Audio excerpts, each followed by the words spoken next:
Oke, menanggapi video dari Bang Ferry Irwandi dan tim Malaka Project, gue sebagai mahasiswa sangat antusias sekaligus tertantang untuk mengikuti sayembara video esai ini. Sebelumnya gue mau ngucapin terima kasih sama Bang Ferry Irwandi dan tim Malaka yang udah mau ngasih kesempatan ini ke seluruh mahasiswa Indonesia untuk speak up terkait kritik dan masalah dalam sistem perguruan tinggi di Indonesia.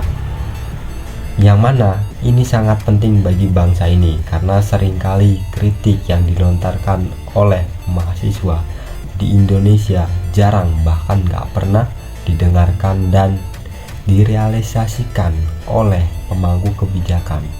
So gue berharap Bang Ferry dan tim Malaka mau mendengarkan dan merealisasikan apa yang gue kritisi dan solusi yang gue tawarkan yang selama ini menjadi concern gue ya di bidang pendidikan tinggi, dan semoga gue bisa menjadi salah satu orang yang bisa memanfaatkan kesempatan ini dengan baik.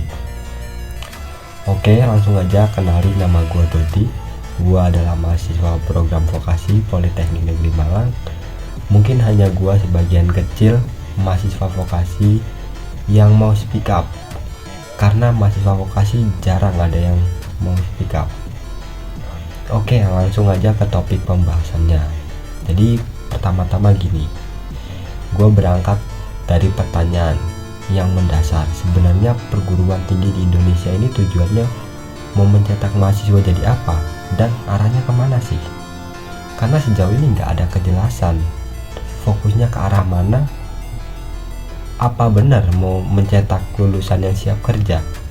Nyatanya banyak lulusan sarjana yang nganggur. Dari pertanyaan mendasar ini harus clear dulu nih, arahnya mau kemana. Apakah mau mencetak engineer kayak Jerman? Apakah mencetak entrepreneur kayak Amerika? Atau mungkin mencetak ahli teknologi kayak Cina? Sama harus menyesuaikan, mau mencetak berapa banyak akademisi dan berapa banyak yang jadi praktisi dari lulusan perguruan tinggi. Nah, dari situ ditentuin dulu mana yang harus dipilih dan cocok untuk Indonesia. Dari hal sederhana ini aja kita bermasalah, bagaimana yang lainnya, coba kebayang nggak? Oke, selanjutnya gue bakal kritisi masalahnya dengan pendekatan root cause analysis untuk mengidentifikasi akar masalahnya apa dan mencari solusi terbaiknya apa.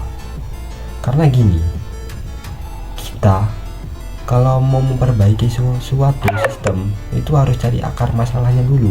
Biar apa? Biar solusi yang diterapkan itu bisa menyelesaikan masalahnya, bukan nambahin masalah yang baru. Gampangnya gini, ibarat kayak ada orang, let's say sakit, kena penyakit TBC, terus nyari solusi untuk nyembuhinnya gimana. Ketemulah solusi, tapi solusi yang diambil itu malah ngobatin gejalanya.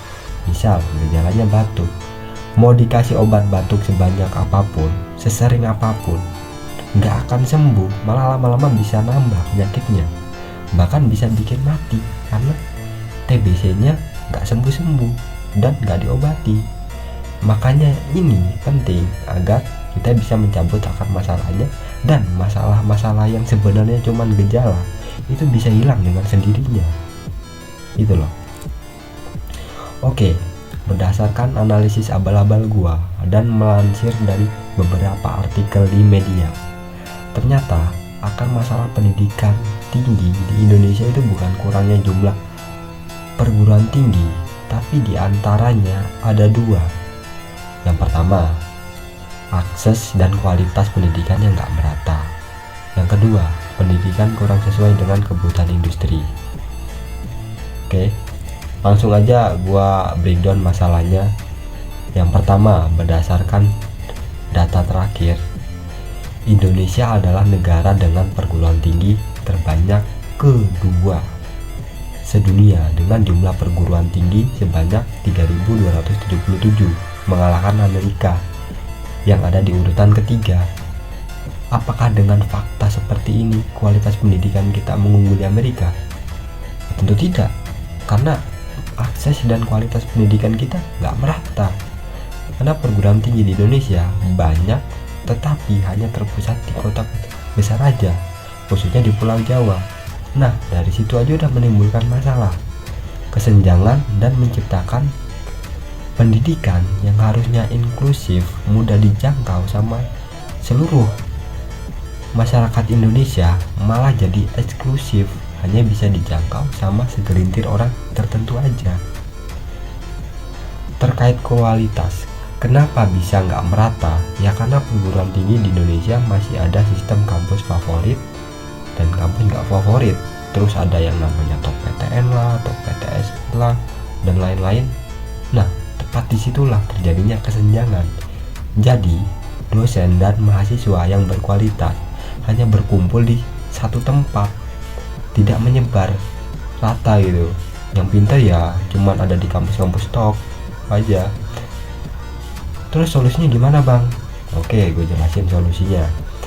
Yang pertama, dengan solusi yang make sense pastinya. Oke, yang pertama, hapus dulu sistem kampus favorit dan tidak favorit. Hapus juga sistem perankingan antara kampus. Biar apa? Biar nggak ada lagi yang namanya top PTN, top PTS. Kalau ada juga buat apa? Ingat, top 1 di Indonesia kalau dilihat dari tingkat ASEAN juga kualitasnya nggak ada apa-apanya. Tapi kalau mau pakai sistem perankingan bisa aja, tapi yang jadi top 1 jangan kampus itu terus. Kalau bisa jangan kampus yang di Pulau Jawa terus.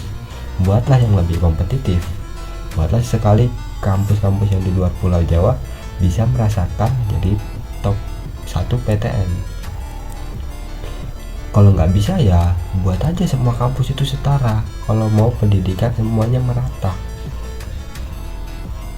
setara, merata, inklusif. Nggak ada lagi tuh yang namanya kampus A favorit, kampus B nggak favorit. Semua kampus harus dibuat sama-sama bagus, kualitasnya juga sama.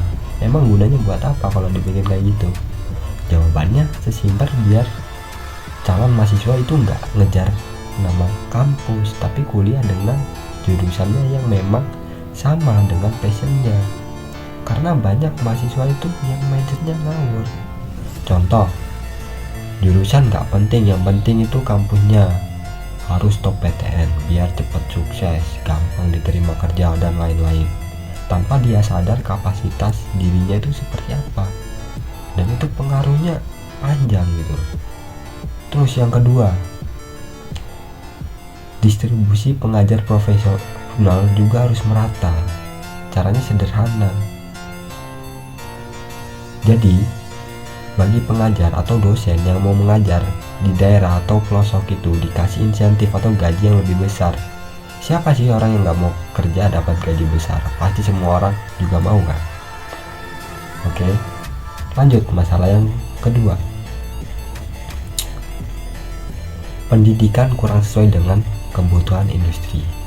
Seperti yang udah gue mention di awal, Indonesia itu butuh SDM dari lulusan perguruan tinggi itu yang seperti apa, arahnya kemana. Sesuaikan dulu dengan kebutuhan dan potensi yang dimiliki Indonesia. Mau berapa banyak jumlahnya, berapa persen yang harus jadi akademisi, berapa persen yang harus jadi praktisi, berapa banyak yang harus masuk akademik, berapa banyak yang harus masuk vokasi. Dianalisis dulu baru diterapkan ke sistemnya. Ini penting karena dari sini kita bisa lihat adanya gap atau kesenjangan antara mahasiswa vokasi dan akademik.